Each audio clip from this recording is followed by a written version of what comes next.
Sister pushed me into accusing my brother of stealing from our grandparents. Now his evidence might expose our lies in court. Several years ago, I lost both of my parents in an accident. Since then, my maternal grandparents, now approaching 90, are my siblings and my only connection to that older generation. My brother, my sister, and I are their only grandchildren. Let me start by saying my grandparents have always been the picture of independence, active, healthy, stubbornly self-sufficient. So when my brother started helping them after our parents died, bringing them meals, shoveling their walkway, taking them to medical appointments, I thought he was being ridiculous. They were perfectly capable, or so I insisted, of fending for themselves. But earlier this year, everything changed. My grandparents were both formally diagnosed with Alzheimer's. My brother was given both medical and durable power of attorney, as set out in their living trust. Not long after that, he moved them from their home into an assisted living facility. This is when my reality started to fracture. My sister, having done some research, grew increasingly anxious about what was happening. She explained, almost breathlessly, how our brother now controlled all of our grandparents' real estate, all bank accounts, stocks, everything. According to her, our grandparents were now powerless, and she was terrified he would take advantage of the situation. Panic set in, especially after my brother began renting out one of their properties. My sister and I banded together, convinced something shady was going on. She managed to find a lawyer to come out to the assisted living place to meet with our grandparents. We sat with him, detailing all the ways my brother was supposedly manipulating and controlling them, and how he'd maneuvered them into signing over all their assets. A few days later, though, the lawyer told my sister he wouldn't represent us. There was no case. But my sister was relentless. She tracked down another lawyer and now, suddenly, everything was in probate court. She took the lead, pressing forward with complaints that my brother had fostered dependents to put himself in charge, was misusing assets, renting the house below market value, and isolating our grandparents to further manipulate them. We asked the court to strip him of his POA and role as trustee. The court's response came swiftly. My brother was ordered to provide a full accounting of our grandparents' finances. When our lawyer got the paperwork, he told us it was not only organized and complete but that my brother had actually increased some of the trust's investments. He even went through parts of the trust itself and explained the detail my grandparents had gone into when updating it after my parents died. My brother was named as the first in line to manage their affairs if they became incapacitated or died. When my grandparents passed, all of their assets would be divided equally among the three of us, minus any outstanding debts owed to them. There was also a no contest clause, which our lawyer said he'd have to look into more. Yet, here's the kicker, the lawyer said there was no way the court would make changes based on my brother's accounting. He called it immaculate. The only hope was some kind of evidence of mistreatment or isolation. Nothing else held water. Despite that, my sister doubled down. She claimed, without presenting specifics, that my brother had falsified the financial records.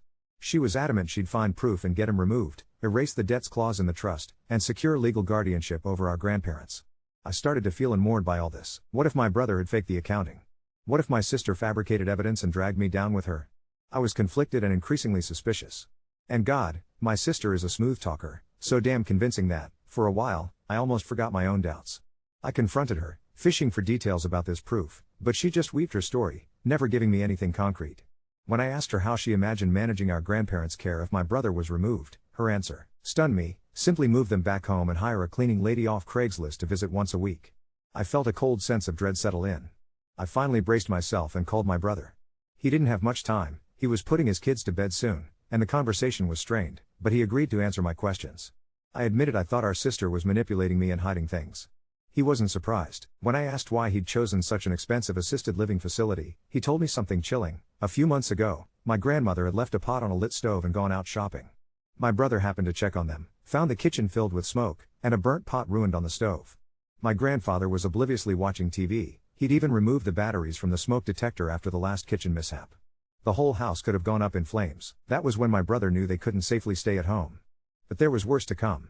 According to him, our sister owed our grandparents over $500,000, loans documented in meticulous files my grandfather had maintained, with signed agreements and ledgers. After moving my grandparents to assisted living, my brother retrieved all those records, except every loan agreement our sister had signed was gone from her file. He suspects she stole them, hoping to erase evidence of her debt. Thankfully, my grandfather, ever thorough, kept photocopies and ledger books in a fire safe. He has proof of everything. As for me, yes, I also owe my grandparents money for a car, but it's just $4,000 now, and I make every payment. Still, the whole situation is making me sick. I can't sleep, I can hardly eat, I feel trapped in a nightmare of lies and betrayal. Tomorrow, I'm calling the lawyer. I need out of this mess, and fast. Update 1. My brother and sister are much older than me, and my parents had me later in life. My mom always used to say I was her favorite surprise, which makes me smile to this day. I'm just starting out in college now, facing the real world for the first time, and while that's not an excuse for the way I acted in all of this, it's my reality. I'm genuinely trying to do better. This past semester, I took a humanities class that covered aging, mostly because of the whole situation with my grandparents. I learned so much, and honestly, I enjoyed it so much that I'm even thinking about changing my major, possibly to social work, so I can help protect the elderly. Back in November, I told our lawyer that I wanted nothing to do with the court case anymore. I laid out the reasons I'd come to believe my sister wasn't being totally honest. The lawyer filed paperwork to officially withdraw me from the case, and then he fired my sister as a client. She ended up dismissing her case, at least, I think that's the right term, since she no longer had legal representation. After some hard soul-searching and sessions with a counselor at school, I finally told my sister not to contact me anymore and blocked her. My brother, for some reason, forgave me. I'm so grateful for it because it took me a long while to realize how much of a jackass I'd been. He keeps me updated on everything, and that's how I know how the past 5 months have played out. Soon after I backed out, my brother's attorney for the trust began receiving emails from my sister's new lawyer, her third one so far, making all sorts of complaints about the handling of my grandparents' estate. She accused my brother of hiding bank accounts, neglecting the properties in the trust, not having insurance, letting people live in the houses for free, you name it, she said it. I could see with my own eyes that none of this was true, but then she started feeding these lies to my grandparents, and since they're older and easily confused, they believed her for a while. Suddenly, they were furious at both my brother and me. It was awful. This new lawyer, lawyer number 3, started bombarding my brother's lawyer with demanding emails. He wanted proof that the houses were in good repair, properly insured, not misused, and more. This went on for months. Then, out of the blue, my brother's lawyer got a direct email from my sister listing all kinds of demands, that my brother let her inventory all our grandparents' possessions and take keepsakes for herself, that any renters be evicted immediately, that all real estate be put up for sale within 30 days, and more. My brother's lawyer explained none of this was required of him as trustee, and if these things weren't done within the deadline, my sister threatened further legal action. She even copied her lawyer on the email. That same day, lawyer number 3 called my brother's lawyer, making it clear he had nothing to do with my sister's correspondence and hadn't been consulted at all. That was the last we heard of lawyer number 3. Things calmed down for a few months. But just recently, my brother's lawyer forwarded him copies of new emails from my sister's 4th lawyer. Apparently, this one's from a firm that runs local ads boasting about DUI and criminal defense, so I have no idea why they're taking on a probate issue, but here we are. And the cycle begins again, the same accusations, the same demands, and more stress on my brother. Thankfully, his lawyer reassures him he's doing everything right as trustee and doesn't need to give in to anything my sister says. Still, it's just so hard on my brother. He's exhausted. What I really want to know is why she keeps doing this. She wants to be trustee, but my brother's lawyer says probate court would never give her that power, since my brother has managed everything correctly. So why won't she stop? Is there anything we can do to make her back off? My brother's lawyer has seen plenty of people act like this over the years, but he doesn't have any advice on how to actually get her to back down, since she isn't technically breaking any laws. I just want this nightmare to end, and I'd really appreciate any advice or suggestions anyone has. Update 2. Nearly 5 years have slipped by since I last shared how my sister was scheming to get her hands on our grandparents' sizable assets. Now, with both grandparents gone and my brother finalizing the trust's last tax return just last month, I can finally tell how it all played out, and how it finally ended. It all began unraveling when Gramps suffered a stroke just a few months after my last update. He was lucky it happened in his assisted living facility, practically next door to a major hospital, and for a while, he managed to pull through. My brother thought it was only right to tell our sister. I argued against reaching out, but he made the call. She picked up, thanked him, and then never bothered to come. My brother and I took turns sitting in the ICU, day after day, by Gramps' side. Against the odds, Gramps made it home and spent several more precious months with Grammy, but his health never truly recovered. In the end, pneumonia took him, and losing him seemed to push Grammy over the edge. Grammy's Alzheimer's, which had been quietly advancing, suddenly accelerated. Not long after losing Gramps, she needed to move into the memory care unit. She held on for a few years, years marked by slow decline and scattered moments of clarity, before pneumonia claimed her, too, right before the pandemic hit. My sister never visited our grandparents after my last update, not even once. But she gave up none of her ambition. She seemed content to become a total nightmare instead. Lawyer number 4 lasted more than 3 years. Together, they bombarded the trust's attorney with constant requests and demands, copies of checks, proofs that the estate's properties were insured, trust bank records, anything and everything to which she was technically entitled as a beneficiary. Every time any property needed urgent repairs, like a plumbing problem causing sewage to leak, she would demand all documents, insist on getting multiple competing quotes, never mind the urgency, just to draw it all out. My brother sent her the trust accounting every year, and every time, she'd drag him through weeks of tedious explanations over every piddling detail. Why Grammy needed $100 worth of clothes from Target, questioning each and every medical bill, pestering for clarity. 1. exhausting item at a time. She even uncovered a new trick: filing complaints in probate court. Whenever a complaint landed with the judge, it went to mediation, where my brother refused to make unnecessary concessions, so my sister had her lawyer withdraw the filings. This little dance repeated itself several times, and the trust's legal expenses ballooned into staggering territory. After Grammy passed, the trust law firm drew up a proposal for the equitable distribution of assets, including an accounting of my sister's outstanding debts to the trust, debts she had never repaid, and continued to deny, even with the receipts my brother had painstakingly compiled. Still, my brother offered a deal: he would reduce her debt even further if she agreed to take a real estate property she once said she wanted, sparing him the burden of selling it. She scoffed at the proposal because it accounted for her debts. Emails flew back and forth for months, then she fell silent. Enter lawyer number 5. The trust's counsel suspected, almost certainly correctly, that her previous lawyer had realized the easy ride was over and checked out. Her new lawyer arrived with only my sister's warped account, fresh tales of my brother hiding our grandparents, never letting her know their location or medical status, and even questioning if they were alive at all. This lawyer latched onto that narrative with enthusiasm. But, thankfully, the trust's attorney had advised my brother from the start to email updates every time our grandparents' status changed: hospital stays, ER trips, moves between facilities. Every update was sent to her lawyer at the time. Watching the trust's attorney provide lawyer number 5 with those records, complete with the emails between my brother and each of my sister's former attorneys, was hilariously satisfying. Suddenly, her new guy had a much sunnier disposition. Late 2019 to early 2020 was a blur of the same old antics. My sister refused the distribution proposal, so the trust's attorney just submitted it to probate court for approval. Miraculously, my sister was now agreeable to the terms. She wanted her share in cash, less her debts, with no property in kind. My brother took the rental property, then offered me the vacation home, one our sister used to claim held so much sentimental value to her, but which she no longer wanted. I'd always loved making memories there, so I jumped at the chance. I get to visit when I want, my brother gets to use it too, and the deal was done. Everyone signed the agreements, filed the paperwork with the court, and just like that, the ordeal was finally over. My brother quickly sold the remaining townhome our grandparents had lived in before needing more care, and split the money. As for our sister, she vanished without a trace. Not a phone call, not a text, not even an email, just silence. She deposited her check right away, and that was that. After years of drama, it ended so flatly, it was almost comical. But the real punchline? Her relentless greed cost the trust around $600,000 in unnecessary legal and administrative fees. That's $200,000 lost for each of us, including herself. She even rejected the vacation property she'd always claimed was special to her. After seeing the 2019 appraisal, a modest $90,000, it apparently lost all sentimental value. So, in the end, I can't complain. I was able to pay off what was left of my undergraduate student debt, and I'll be able to attend grad school with some savings. I now own a modest, lovely vacation home whose value has ballooned recently, though I'm not banking on that lasting forever. My brother gets the well-deserved rental income from his property after slogging through all the stress and paperwork. I did what I could to help him, sitting by his side during mediations and representing the trust, but he did the heavy lifting. He and I are actually friends now. He forgave me for all the times I was an utter ass back in the day, and it means the world to me. I get to be the cool uncle now. All things considered, that feels like a pretty happy ending. Update 3. I thought this story was over.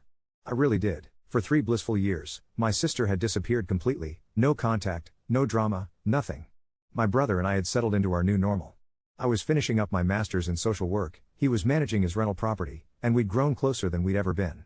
The vacation house had become our family retreat where his kids would spend weekends, and honestly, life felt good. Then, 2 weeks ago, everything imploded. I was at the vacation house for a long weekend when I heard a car pull up the gravel driveway. Through the window, I saw a woman getting out of a Honda Civic, someone I didn't recognize at first. She was older, thinner, wearing oversized sunglasses despite the overcast day. When she turned toward the house, my stomach dropped. It was my sister. She looked different. Gaunt. Her hair was shorter and streaked with gray I'd never seen before, but her smile, that manipulative, saccharine smile I remembered so well, was exactly the same. Surprise. She called out, like this was some kind of family reunion. I hope you don't mind me dropping by. I stood there, frozen in the doorway. What are you doing here? I missed this place, she said, brushing past me into the living room like she owned it. And I missed you, little brother. We need to talk. She'd brought coffee and pastries from some expensive bakery in the city, a peace offering, she called it. Over the next hour, she spun this elaborate story about how she'd spent the last few years finding herself in California, working with a therapist, making amends for her past behavior. She claimed she'd been battling severe depression and anxiety that had clouded her judgment during the whole trust debacle. I know I hurt you and, brother's name, she said, dabbing at her eyes with a tissue. But I'm different now. I'm in recovery, not from drugs or alcohol, but from my own toxic patterns. I want to rebuild our relationship. Part of me wanted to believe her. She seemed genuinely remorseful, and despite everything, she was still my sister. But something felt off. Her story was too polished, too rehearsed, and why show up unannounced at the vacation house instead of calling first? Then she dropped the real bombshell. I'm getting married, she announced. His name is David, and he's wonderful. He's actually the one who encouraged me to reach out to you both. She pulled out her phone and showed me pictures, a well-dressed man in his 50s with graying temples and an expensive watch. They looked happy together in the photos, but something about his smile reminded me of hers, calculated. We're planning the wedding for next spring, she continued. And I was hoping we could have it here. At the vacation house. It would mean so much to me to get married somewhere that has our family history. I felt that old familiar dread creeping back in. I don't know. I'd have to talk to, brother's name, about it. Her expression shifted, just for a second, and I caught a glimpse of the old manipulative sister I remembered. Of course, she said smoothly, but think about it. This could be a fresh start for all of us. After she left, I called my brother immediately. He listened to everything without interrupting, then was quiet for a long moment. She contacted me too, he finally said. Last week. Same story about California and therapy and wanting to make amends. What did you tell her? I told her I needed time to think about it. But here's the thing, I did some digging. You know how she said she's been in California? I couldn't find any trace of her there. No address, no employment records, nothing. It's like she vanished for 3 years and just materialized again. We agreed to meet in person to figure out our next steps. But before that could happen, I got a call that changed everything. It was from a woman named Janet, who introduced herself as a private investigator. She'd been hired by someone she couldn't name, but she had information about my sister that she thought I should know. Your sister didn't disappear to California, Janet told me. She's been living in a small town about 2 hours from you, under a different last name. And this isn't her first marriage to an older man with assets.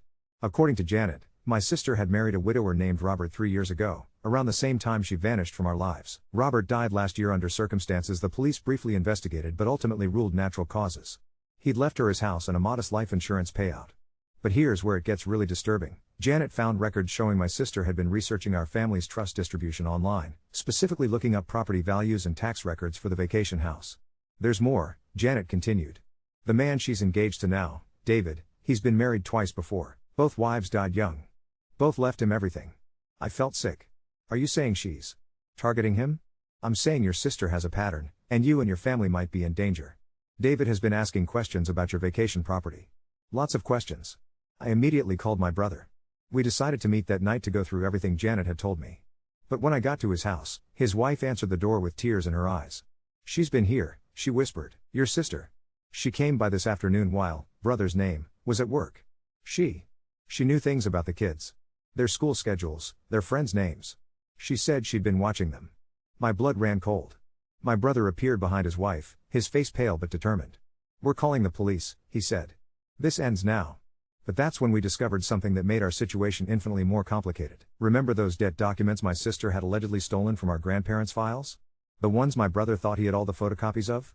Well, it turns out my sister had been busy during her 3-year absence. She'd apparently forged new versions of those loan agreements, but with different terms. Instead of owing the money to our grandparents, these new documents showed our grandparents owing her money. And somehow, she'd managed to file these with a court in the jurisdiction where she'd been living, claiming they were the original documents that had been missing from the trust. Her new lawyer, number 5, if you're keeping count, sent my brother's attorney a letter yesterday claiming that the trust distribution had been fraudulent, and that my sister was actually owed hundreds of thousands of dollars that had been stolen from her. The worst part? She'd somehow gotten David to co-sign on these claims, lending credibility to her story as her concerned fiancé. I don't know what her endgame is, but I'm scared. For my brother, for his family, and honestly, for David too, even though I've never met him. My brother's lawyer says we have a strong case to prove the documents are forged, but it's going to cost more legal fees and months of stress we thought we'd left behind. And I keep thinking about what Janet said, about the pattern, about the other wives who died young. What if my sister isn't just after our family's money anymore? What if she's learned there are easier ways to get what she wants? I haven't slept properly in days. Every time my phone rings, I expect it to be more bad news. My brother has installed security cameras around his house and is considering moving his family somewhere my sister can't find them. Part of me wonders if I should try to warn David, but how do you tell a stranger that the woman he loves might be planning to kill him? And what if I'm wrong? What if this really is just about money, and my sister has found yet another way to drag us all through hell? All I know is that the nightmare I thought was over has become something much darker than I ever imagined. Update 4. I never thought I'd be back here writing another update, but David called me yesterday, and everything I thought I knew about this situation just got turned upside down. First, the good news: my sister's latest legal gambit completely fell apart. Her forged documents were so sloppy that my brother's attorney was able to prove they were fake within 2 weeks. Apparently, she'd used the wrong type of paper, the wrong ink, and even misspelled our grandfather's middle name, something he would never have done. The court not only dismissed her claims but referred the matter to the DA's office for potential fraud charges. Her latest lawyer dropped her immediately. But here's where it gets weird. David didn't disappear like I expected. Instead, he reached out to my brother's attorney asking for a meeting. He wanted to share information about my sister that he thought we needed to know. That meeting happened last Monday, and David brought a manila folder thick with documents I never could have imagined. Turns out, my sister hadn't been targeting David for his money at all. She'd been targeting him for his connections. David works in forensic accounting. Specifically, he specializes in tracking hidden assets in complex family trusts. My sister had been feeding him information about our family's trust for months, convincing him that my brother was hiding money from her. She'd shown him doctored bank statements, fake appraisals, even staged photos of the vacation house looking run down and neglected. David thought he was helping an abused sister recover stolen inheritance. But David isn't stupid. When he started digging deeper, the numbers didn't add up. The property values my sister claimed didn't match public records. The bank statements had inconsistencies. And when he drove by the vacation house himself, it was clearly well maintained, not the decrepit property she described. That's when he hired Janet, the private investigator who'd contacted me. He wanted to verify my sister's story before he committed to helping her take legal action. What Janet found made his blood run cold. My sister had never been to California. She'd been living with Robert, the widower, but David discovered something the police had missed. Robert had changed his will just 2 weeks before he died, leaving everything to my sister instead of his own children. The timing was suspicious enough that David pushed Janet to dig deeper. Robert's death might have looked natural, but David found evidence that my sister had been systematically isolating him from his family, controlling his medications, and even convinced him that his own children were trying to steal from him. Sound familiar? But here's the part that made me physically sick. David found evidence that my sister had been doing this for years, possibly even before our parents died. Remember how she always seemed to need money from our grandparents? David thinks she'd been systematically draining elderly people across 3 different states. The manila folder David brought contained records of at least 4 other elderly victims over the past 8 years. All wealthy, all isolated, all died within months of changing their wills to benefit my sister. She would target widowed or recently divorced people, often through church groups or community centers, present herself as a caring companion, then slowly take control of their lives. David was supposed to be victim number 6. The scariest part? He showed us the timeline she'd laid out for him. Phase 1 was getting control of our family trust, either through lawsuits or by somehow getting my brother removed as trustee. Phase 2 was isolating David from his adult children and getting him to change his will. But there was a phase 3 that made my hands shake. Once she had secured David's assets, she planned to have him help her go after other family money she claimed my brother was hiding. She'd been planning to use David's forensic accounting skills to fabricate evidence that my brother had been stealing from the trust all along. Then she was going to have David file a massive lawsuit against my brother personally, trying to seize his house, his business, everything. David broke down during the meeting. He realized that if Janet hadn't uncovered the truth, he probably would have ended up like Robert, isolated, confused, and dead within a year or 2, with my sister inheriting everything while his own children got nothing. But the story gets even stranger. David admitted something that floored all of us. He'd actually fallen in love with her. Even knowing what she was, even seeing the evidence, part of him still couldn't believe the woman he'd shared a bed with for months was capable of such calculated evil. She was perfect, he kept saying. She remembered every little thing I told her, she laughed at all my jokes, she seemed to genuinely care about my work, my kids, my dreams. How do you fake that for months? My brother's attorney explained that this is exactly how these predators operate. They're not just after money, they're after complete psychological control. They study their victims, become exactly what that person needs, then slowly twist that dependency into isolation and financial exploitation. David's decision to come forward probably saved his life, but it's also opened a massive can of worms. The DA's office is now investigating my sister for multiple counts of fraud and potentially several suspicious deaths. They want to interview all of us, and David has agreed to cooperate fully. But here's what's keeping me awake at night: my sister is still out there somewhere. David hasn't seen her since he confronted her with the evidence 3 weeks ago. She simply vanished, again. Her phone goes straight to voicemail, her apartment is empty, and she cleared out her bank accounts the day before David was supposed to meet with the police. My brother has hired a security company to monitor his house and his kids' school. I've moved back in with a roommate on campus because I don't feel safe living alone. David is in protective custody while the investigation unfolds. And sometimes, late at night, I can't help but wonder, how many people has she done this to that we don't even know about? How many families has she destroyed while we were all focused on our own little drama? The craziest part is that I used to worry about her taking our inheritance. Now I'm worried about her taking lives. David asked me something during our last conversation that I can't stop thinking about. Do you think she ever actually loved any of us? Or were we all just marks from the very beginning? I wish I had an answer for him. I wish I had an answer for myself. The FBI has taken over the case now. Apparently, crossing state lines to commit fraud makes it federal. They think my sister might be part of a larger network of people who target the elderly, though David might have been her first attempt at recruiting someone with professional skills to help expand the operation. I graduate in 3 months, and I'd planned to work in elder care advocacy. Now I feel like I have a much more personal understanding of why that work matters. I just hope they find her before she finds another victim.